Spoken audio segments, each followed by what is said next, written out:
Pomerol, c'est 780 hectares.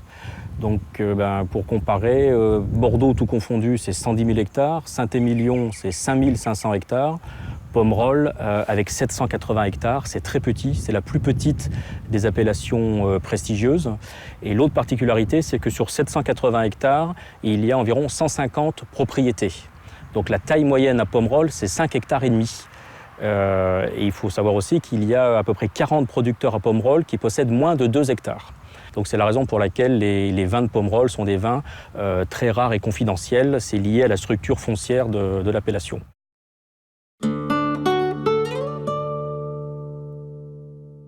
Donc Pomerol, c'est également le terroir de prédilection du cépage Merlot. Château-Lapointe, c'est 85% de Merlot et 15% de Cabernet Franc. Mais comme vous le savez, notre plus grand ambassadeur, qu'est le Château Pétrus, c'est 100% Merlot. Tout simplement parce que nos sols et nos sous-sols donnent le profil le plus intéressant sur les merlots. Et c'est vrai que les vins de Merlot à Pomerol sont des vins assez généreux, assez ronds, assez souples. On dit parfois un petit peu féminins. L'avantage, c'est que les grands vins de Merlot, les grands vins de Pomerol peuvent se garder 15 et 20 ans sans problème. Mais la magie du Merlot, c'est que si vous craquez au bout de 2-3 ans, si vous le passez en carafe au bout de 2-3 ans, ce côté très charmeur, très suave, très velouté, fait que vous passez un très bon moment dès les premières années.